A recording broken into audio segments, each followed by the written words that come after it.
Thank you for tuning in. We are Tristan and Michael, and you are listening to Fuse, transparent conversations for marriage, family, and relationships. We invite you to join us as we discuss perspectives that are thought about but not talked about. So tell your friends and family to check us out. Connect with us on social media platforms at Fused Marriages, or join the conversation by emailing us at info@fusedmarriages.com. All right, Michael, we are here. Season 2. Season 2. We in it, all the way in it. So welcome back, welcome back. Yes, indeed. So, yeah, you know what? So, like, a lot of things didn't change. We were off like 4 weeks. The Lakers win the championship. You know what I mean? LeBron better than Jordan. That whole debate still going on. Oh, I thought you were about to agree with that. I'm just saying they won the championship. I ain't gonna get into that today. Okay. Today. Right.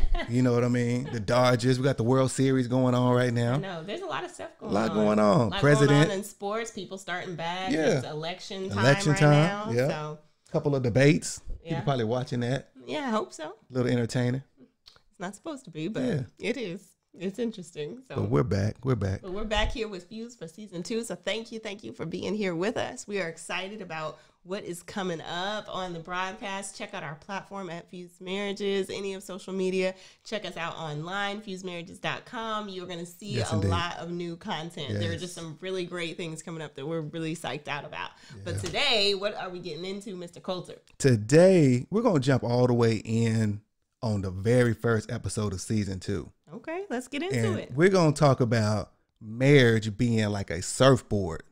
Uh-oh. Well, I know some people they already went in their mind. They went to, to a song. Surfboard. Yeah.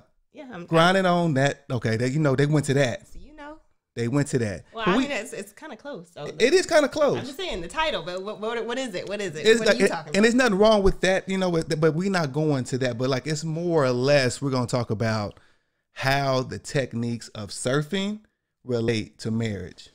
Okay. All right. All right, bro. You okay with that? Yeah, I don't know a whole lot about surfing, so I'm curious.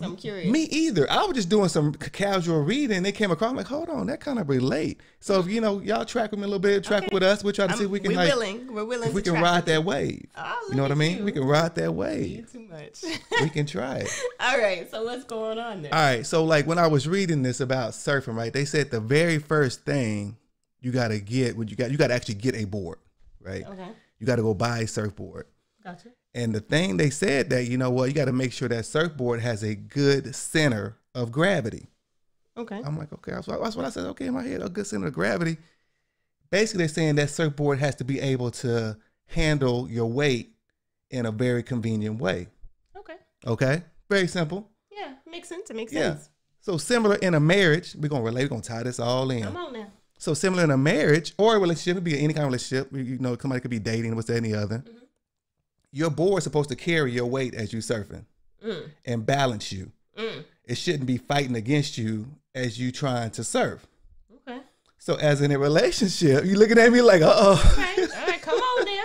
So as in a relationship, we got to be in combination with somebody that's like, you know what, y'all kind of like moving together in a vibe that, you know what, I'm not sinking you, you not sinking me. Because we trying to go somewhere, we trying to surf.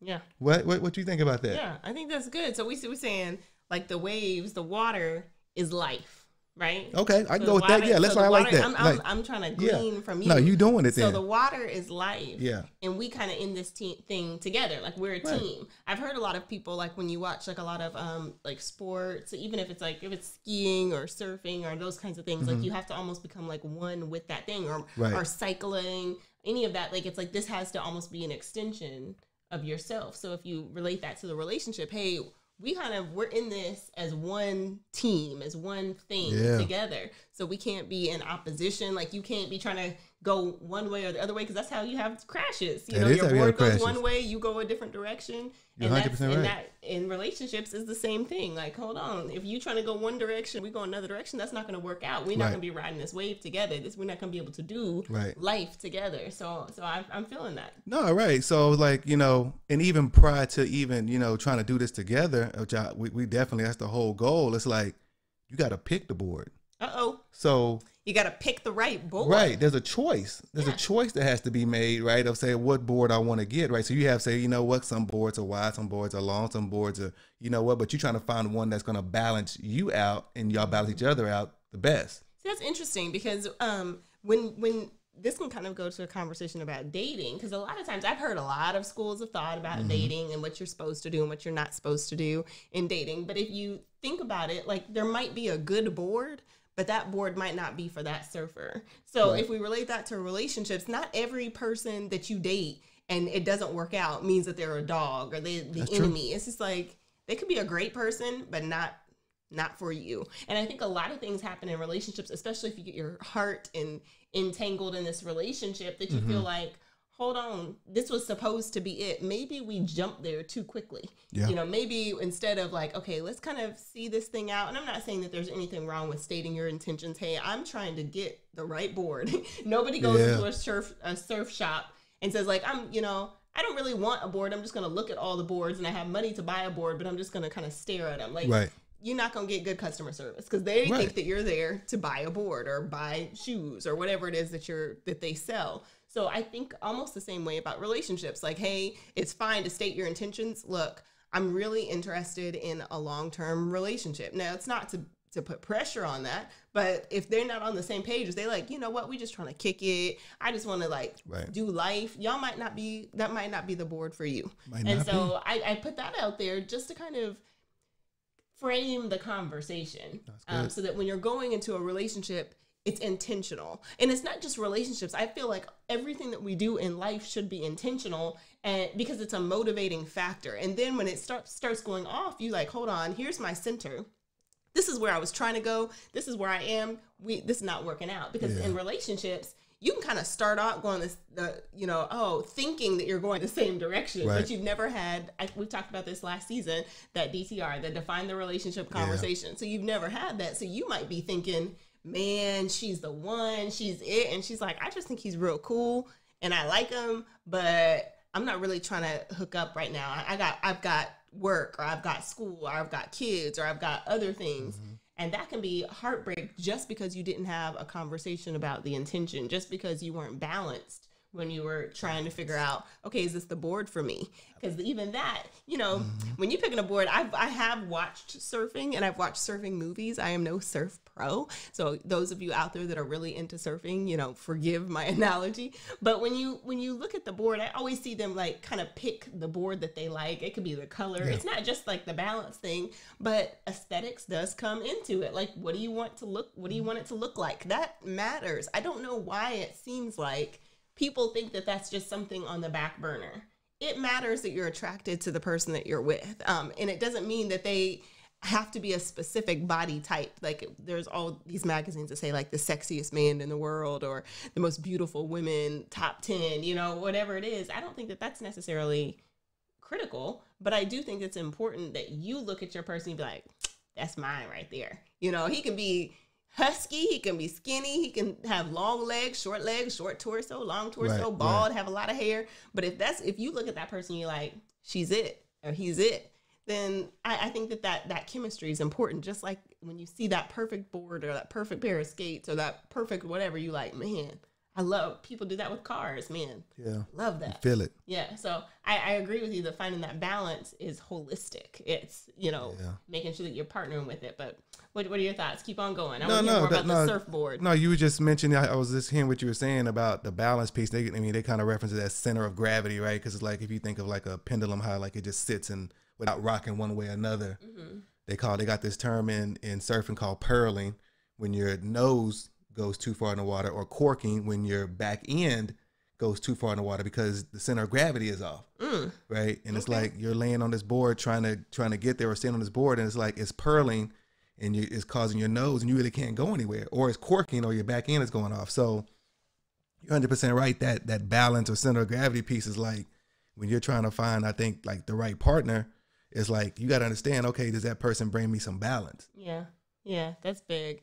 Because I think a lot of times, like, we want our partner to kind of be a lot like us. And that might not be the best option, because you might be like we talk about this in when we do our premarital classes, like if you both are, there's like high communicators, like you are, you get excited, you talk a lot, you have a lot going on, you're a high communicator, and then you partner with another high communicator. You might just be going back and forth and never really having some of the settling important conversations, or if you're both kind of low communicators where you don't really talk a lot, you might in conflict just kind of bury it. You're not really invested, or maybe it takes you longer to process information, then that could be problematic because you could kind of defer to that and never really have some of those grounding important conversations. So when you're talking about balance, that could mean that this person is very different from you, that they bring something different to the table, because you don't need, well, I was going to use a different analogy, but you might not both need to be a china plate. Like one of you needs to be the plate, one of you needs to be the saucer. You can't both be a salad fork. One of you is a dinner fork. I know I'm using food analogies, but they matter because all of it makes for a great table setting. So it's just important when you're thinking about dating and even in marriage to honor the differences in the two of you, because it helps out some things, right? No, we have that in our marriage. Absolutely. I mean, yeah, you bring up, just something about being different and balancing each other out is like, yeah, so just because, one person has another perspective and different from yours doesn't make it necessarily wrong or right in either end of it. Right. So, yeah. Right. I think that sometimes happens in conflict. Like it's hard to kind of just hear what the other person is saying, because you already have in your mind, I have a way of thinking. I think that this is the best way. I know with you and I, like you will have processed, and this is something that you've definitely amended since we've been married, but you'll process something completely and then bring me, this is what's the best, without input. We had those problems in the first. Yeah. You say amended. Why not change? To me, amended, what I hear amended, that means you just added on to versus modified. Touche. Yeah, so you've changed, being willing to change. I want my credit. I want my credit. That's all. You want your credit. You've changed. Thank you. But I think that happens a lot in relationship, is the willingness to really hear, to really listen, to really change your perspective based on the potential of new information from your spouse or from your mate or from your partner that you're wanting to do life with. I think you should be able to learn from one another. And there goes, what we're talking about is balancing each other, that you don't have all the answers. They don't have all the answers. So if this person is pushing you to being better and they can support that in both directions, then that might be a good partner. But if you're feeling like, man, there's tension every time that I have a different perspective, I think a lot of people get stuck. They just kind of give in, like, okay, well, maybe they know best. Well, and I say this because I've seen a lot of it where it's like, particularly for a lot of women, this kind of idea of this like meek and mild does not mean, no opinion, no thought process. So I think that that's just another important element. Like, hey, as you're choosing a partner, if you already have a partner, be fully yourself and allow for that to be part of the relationship instead of being, more docile and not really contributing, because you have a voice. You matter on both sides. Oh, absolutely. Absolutely. So we're talking about surfing, how it relates to relationships. Yeah. So if I'm looking at it from just some step one, I'm selecting my board or selecting a partner, right? That kind of fits and help my center of gravity, or we talk about center of gravity rather, relates to balance. Yeah. And balance each other out. Yeah. So another part, as we go into part 2 of the technique of surfing, is like you got to paddle, right? Because you have to, you seen them on their belly, and they got to paddle out. Paddle out. Yeah. And they said one thing you cannot do, you cannot paddle with both arms. You have to paddle one arm at a time. Okay, so like, okay. I'm picturing it. It's one arm. Almost like, say, like, you're swimming, right? You're doing the swimming one arm at a time. If you do with both arms, you end up standing in the same place. Really? Yeah. Huh. So when I hear that, I'm like, okay, you know what? I can't be trying to do things on top of you. We got to be like in tandem of what we're trying to accomplish, what we're trying to do, whether it's household stuff, whether it's career stuff, whether it's, we're trying to build a business stuff, whether it's raising kids stuff. It's like we can't be fighting against each other, paddling. We're both moving, think we're doing the right thing. Yeah. Hey, I'm trying to help. I'm paddling out to trying to get out there too. Hold on, slow up. Let's do it together. Let me go a little bit and you go a little bit. So, and that's how I see, relationship wise, like, a lot of people don't necessarily do that.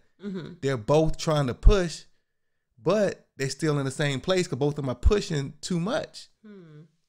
That's really interesting. We'd love to know what you think about this idea. So make sure that you connect with us on social media at Fused Marriages, or email us info@fusedmarriages.com. So as I'm listening and I'm picturing this in my mind of two people trying to get the same direction, what pops out in my mind is the idea of effort. So your relationship can be in the same spot, even though you're both putting forth effort. Okay. I think a lot of times we think like, well, he's not trying or she's not trying. They could be. They really could be, but it's not in partnership. Like, are we trying something together? Like, or is he like, all right, well, I'm thinking about this thing, so I'm going to put it like in context. Hey, we have an argument. He goes off and he thinks about it in his way. I go off and I think about it in my way.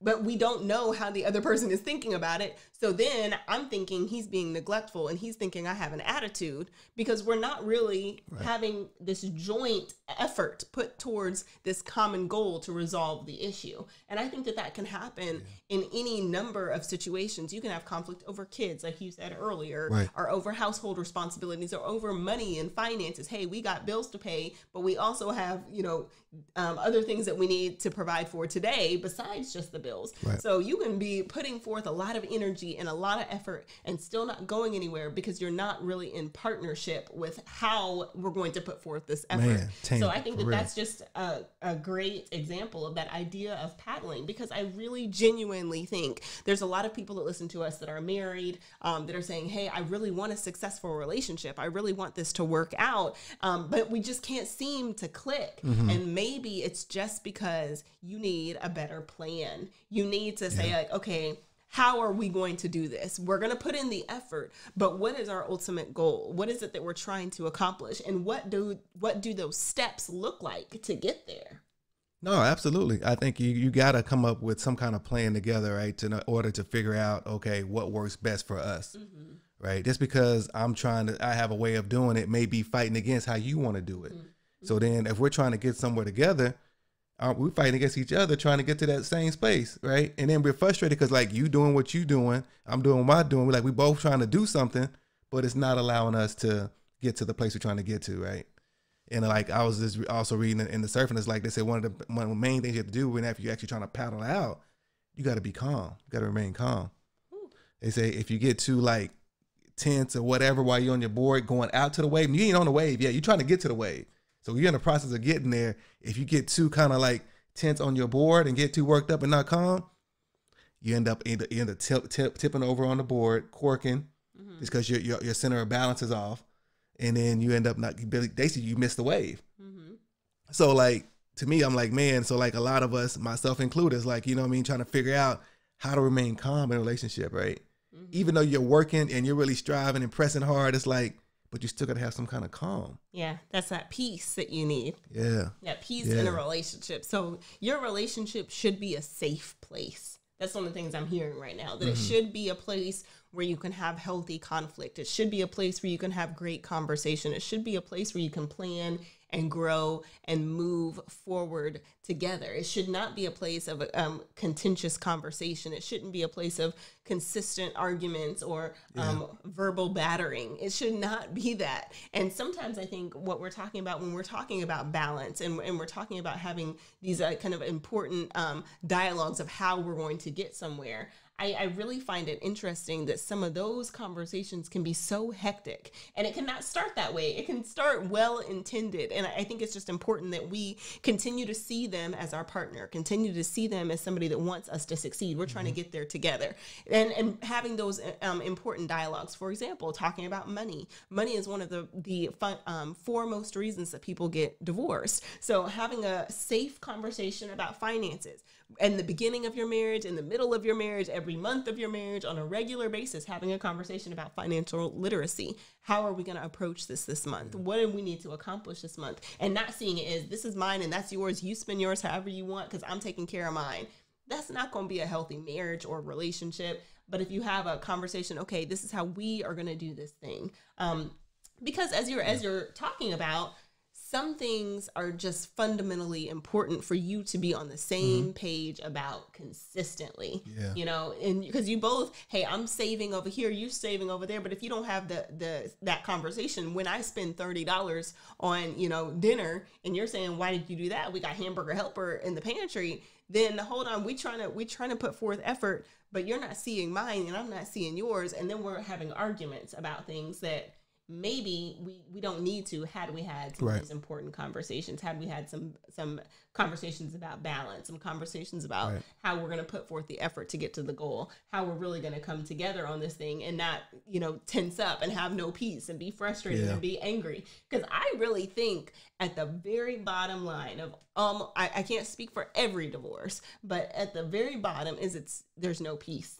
I'm not happy. I'm not at peace. I don't feel comfortable. I'm not at peace. There's too much arguing. I'm not at peace. There's too much fighting. I'm not at peace. It's a whole lack of peace. I don't feel good about this. I'm too worked up all the time. You're driving up my blood pressure. You're on my last nerve. I'm arguing all the time. I think there's a lack of peace that's destroying marriages. And so some of what we're talking about today is not getting tensed up. Like, okay, let's loosen up. What do we need to do? If you're having an argument, you know what? Let's take 5. Let's just take 5. Let me give you a kiss because that means I still love you. I might go ahead, rub your back, whatever, hold your hand. We just going to sit on this couch. We're not going to say anything to each other, but we're not going to leave this couch.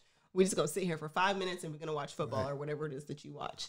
And then we'll jump back into the conversation. Yeah. So maybe some of those things need to happen just so that you can have, just so you can have a little peace, just so you can feel comfortable, just so you can feel like, okay, this is still my home. This is still my man or my woman. They still got me. We're going to overcome this without it going like where you're already, I can't take it anymore. I just need out. I just need to get away from you. I don't want to do this anymore.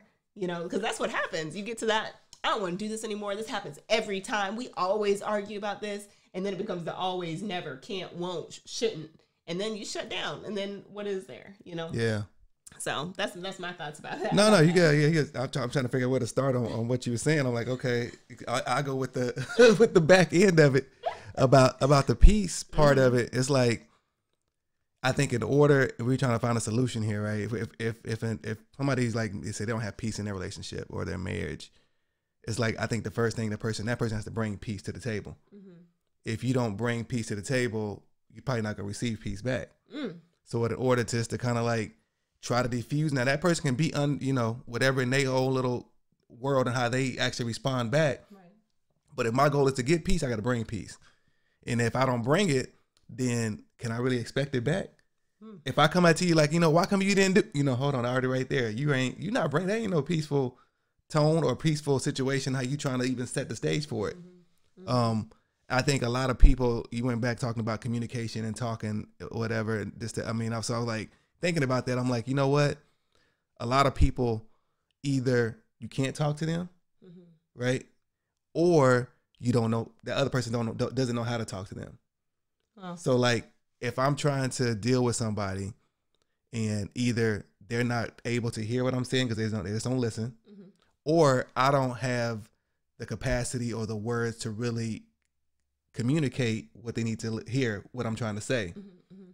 And like, I think in marriages or relationships, it's like a lot of times we get frustrated because it's like, it's not that person's not hearing it. They hear what you're saying, but how you're communicating it doesn't necessarily translate to what you really want them to understand. Yeah, you've said it before, and I think we've said it before.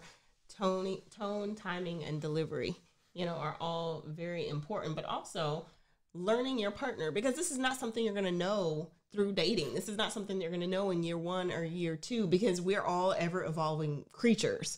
So we're always changing in how we hear and how we learn. So paying attention, asking questions, and then both partners being open to communicate, open to learn and to grow. Not saying, oh, I know how he is, he's going to do it. Well, it might not be. He might have had a revelation or had a moment, seen something on TV, heard our podcast, done something, and made a kind of a change. Be like, oh, yeah, that's me. I need to make an adjustment. And if you come at them the way that you've been coming at them and they've shifted, you've missed it. Yeah. You've missed a window. You've missed an opportunity. So one of the things that I know that we do is like that, hey, why did you do this? Versus like, you did this, because I know I'm bad about that, because I'll observe something and be like, that don't make no sense. I don't understand that. Yeah. And I had to learn and continue to learn, like, okay, because that might be how I grew up hearing things, but that might not be appropriate for my husband. So I have to adjust to him, because this is now my team. So I can't be in a fight with my board because my board's not doing what I need it to do on the water.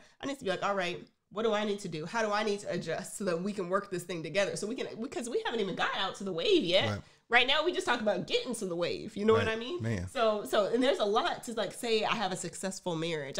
I've been in this thing for life. I'm doing this thing forever, and that takes some work. That takes some learning. That takes some studying up. That takes a willingness to say, you know what? I don't have all the answers. You know, I saw how my parents did it. I'm gonna ask them questions, or I saw how my parents did it. I don't want that. I need to do something differently. It might take you finding role models, reading books, listening to other people that have wise counsel. It might take you going to some groups, talking to other people that are married, getting some new relationships and some new friends. It might take all that. Because some people will say, I don't take all that. It does take all that. If you want to have a successful relationship, it takes all that, because it is not easy. It doesn't just come naturally. You know what I'm saying? So I think that some of this is just being willing to learn, being willing to grow, being willing to come to the table, like you're saying, come to the table with a position of peace, saying, okay, I want to be at peace with my husband or my wife. I want to have a positive relationship. I need to bring that. And so I can expect that from you, but I also need to be willing to hear what you're saying. Like, okay, you don't like that I do this thing. Let me hear, why does that bother you? What is it? How can I make an adjustment? And being willing to make an adjustment on some stuff that you don't think is that big of a deal. You know what I mean? Absolutely. Just because you care about your partner. So you mentioned one other one that I thought was really interesting. You were talking about standing. Yeah, standing. I'm gonna go back before I go to standing, because you made some point about knowing somebody. So I think there's a difference between like knowing somebody and understanding somebody. Come on. Like he said, come on, right? Come on. He said, you know what I mean? So like situation where like, you know what, I can tell my kid, right, to go get education, and they can know to go get education. They're in 8th grade, 5th grade, whatever, senior in high school. They may know that, but they may not understand why to get an education, right? So the fact that they know something doesn't always translate to like you understand something.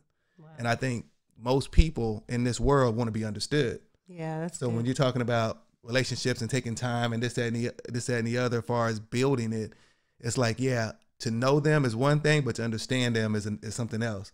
And that's why you take the time to kind of like build it, right? You got to say, you know, sitting down with the talks, going to the conferences, getting in these small groups, just really, because you're really trying to get an understanding of your spouse, and not just know your spouse. And that's that intimacy, because I agree with you.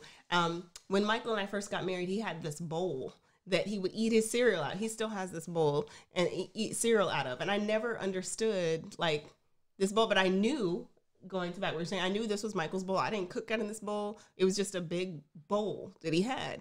And one day, I think I don't know if I asked or you told me, but he said, this is a bowl from how my dad, right? Yeah. Telling me my dad was a little boy. Yeah. When I was a little boy, my dad and I ate cereal like this out of this bowl. And it opened up a whole new level of understanding. I was like, I just thought it was another bowl. I'm like, man, I don't even know why you need this big old bowl. She was using it as a mixing bowl. I'm like, hold on, no. That's a cereal bowl. I only did that one time because I did not know. Again, I didn't know him. But then I knew that. And then I was like, okay, I won't do that anymore. It was a mixing bowl, though. But for the record. It's a mixing bowl that he uses But cereal bowl. So then when he told me why, I understood a whole different kind of connection that he had with his dad and a whole different kind of thing. And he said, for our son, he wants something like that. You know, I was like, that's kind of cool. Like, that's like it's like a generational thing that to me, it's just like, I don't understand why we have this bowl. Right. But to him, it was something special. So I want to jump right into this for our last few minutes. Talk to me about standing. Yeah, so standing is like, you know what they talk about when you stand, you got to get like in the sumo wrestler position. You got to get up slow. Right, so you're getting up slow, getting in the sumo wrestler position in order to catch this wave. I think the part that kind of stuck to me is like, you can't just stand up all of a sudden, right? You go out there, you're trying to achieve, all of a sudden you're going to rush to this end point of where you think your relationship should be. You can't rush it. And the fact you got to be in the sumo wrestler position, you got to be ready just in case something happens. Don't get so comfortable that you just stand straight up. Ooh. So you stand in the sumo wrestler position to be like, be ready just in case, you know what, if something rocks us, I'm good. That's good. Something rocks us, yeah, I'm so good. That's so you always be ready. Because you never know. I think sometimes you can get in some sticky situations just because you were not ready, because you weren't vigilant, because you didn't think, I never thought that this would happen to me. You can't get so comfortable and so confident with your coworkers that you're not attentive or that you're not aware, or your friends or your other relationships. So I think this is some good stuff. Make sure that you hit us up. Thank you so much for joining us. Make sure that you connect with us on Facebook, Instagram, and check out our website for more content and resources, fusemarriages.com. Let's talk about it. You're listening to Fused with Tristan and Michael.